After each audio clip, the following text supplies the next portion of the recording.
ಊಟಕ್ಕೆ ಉಪ್ಪಿನಕಾಯಿ ಉಪ್ಪು ಎಷ್ಟು ಮುಖ್ಯನೋ ಅಷ್ಟೇ ಮುಖ್ಯ ಶಾಮಂತಿಕ ಲೈಟ್ ಬಿಡೋದು. ಅದಕ್ಕೋಸ್ಕರ ಇವತ್ತು ನಾನು ನನ್ನ ಫ್ರೆಂಡ್ಸ್ ಎಲ್ಲ ಹೋಗಿದ್ರೆ ಸೆರೆಮ್ಟು ಗೂಟುಗಳನ್ನ ಹಳೆ ಗೂಟುಗಳಿದ್ವು, ಅದನ್ನ ಸಿಗಬೇಕಾಗಿತ್ತು. ನಮ್ಮ ಪುಲಿ ಈ ಕಡೆ ಬಿಡಿ ಸೇರ್ತಾ ಇದ್ರೆ ಈ ಕಡೆ ನಮ್ಮ ಫ್ರೆಂಡ್ ಅವರಪ್ಪನ ಕ್ಲೀನಾಗಿ ಗೂಟುಗಳು ಕೂಡ ಸಿಗ್ತಾ ಇದ್ನೋ. ಈ ಕಡೆ ನಮ್ಮ ಫ್ರೆಂಡು ಇನ್ನೊಬ್ಬನ ಗೂಟುಗಳು ಎತ್ಕೊಂಡ್ಬಂದು ತೋಟದಾಗ ಆಗ್ತಾ ಇದ್ನೋ. ಹಾಕಿರೋ ಗೂಟುಗಳು ಈ ತರ ಇತ್ತು, ನೀವು ಬೇಕಾದ್ರೆ ಅಬ್ಸರ್ವ್ ಮಾಡ್ಬೋದು.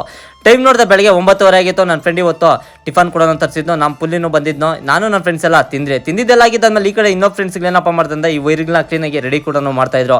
ಅವ್ರು ರೆಡಿ ಮಾಡ್ಲಾಬಿಟ್ಟಿದ್ದು ನಾನು ಈ ಕಡೆ ಗಡರ್ ಎತ್ಕೊಂಡು ಗಾತುಗಳು ಕೂಡ ಹಾಕೊಂಬತ್ತಾ ಇದ್ದೆ. ನನ್ನ ಜೊತೆಗ ಪುಲಿ ಕೂಡ ಗೂಟುಗಳು ಕೂಡ ಎತ್ಕೊಂಬತ್ತಾ ಇದ್ನೋ, ಗೂಟುಗಳು ಕೂಡ ಆಗ್ತಾ ಇದೆ. ಇವತ್ತು ಎಷ್ಟು ಬಿದ್ದೈತಪ್ಪ ಒಂದು ಎಕರೆಕ ಗೂಟುಗಳಂದ್ರೆ ಕರೆಕ್ಟಾಗಿ 250 ಗೂಟ ಕೂಡ ಬಿದ್ದೈತೆ. ಸೆರೆ ಮುಟ್ಟಿದ್ದೆ 3 ಸಾಲ ಬಿಟ್ಟು ನಾವು ಒಂದೊಂದು ಗೂಟ ಕೂಡ ಆಗ್ತಾ ಇರೋದು. ಸೆರೆ ಮುಟ್ಟಿದ್ದೆ ಇಷ್ಟ ಅಡಿಕಪ್ಪ ಗೂಟ ಆಗ್ತಾ ಇರೋದ್ರಿಂದ 5 ಅಡಿಕ ಒಂದೊಂದು ಗೂಟ ಕೂಡ ಆಗ್ತಾ ಇದ್ದೀರಿ. ಅದಾಗಿದ್ದಾದ್ಮೇಲೆ ಈ ಕಡೆ ವೈರ್ಗಳು ಕೂಡ ಮೈನ್ ವೈರ್ಗಳೆಲ್ಲ ರೆಡಿ ಮಾಡ್ತಾ ಇದ್ರು. ನಮ್ಮ ಪುಲಿ ಅವ್ರನ್ನ ರೆಡಿ ಮಾಡ್ಕೊಂಬತ್ತಾ ಇದ್ರು. ಈ ಕಡೆ ನಮ್ಮ ಪುಲಿ ಅದನ್ನ ಕಟ್ಕೊಂಡು ಕೂಡ ಬರ್ತಾ ಇದ್ನೋ. ಯಾವ್ದಪ್ಪ ಬಲ್ಬ್ಗಳಾಗ್ತಾ ಇರೋದು ಇವತ್ತು ನಾವು ಅಂತಂದ್ರೆ ಸೂರ್ಯ ಅಂದ್ಬಿಟ್ಟು ಇದೊಂದು ಬಲ್ಬ್ ಬಂದು 40 ರೂಪಾಯಿ. ಇದು ಎಷ್ಟಪ್ಪ ಓಡ್ಸ್ ಅಂದ್ರೆ ಕರೆಕ್ಟಾಗಿ 10 ಓಡ್ಸ್.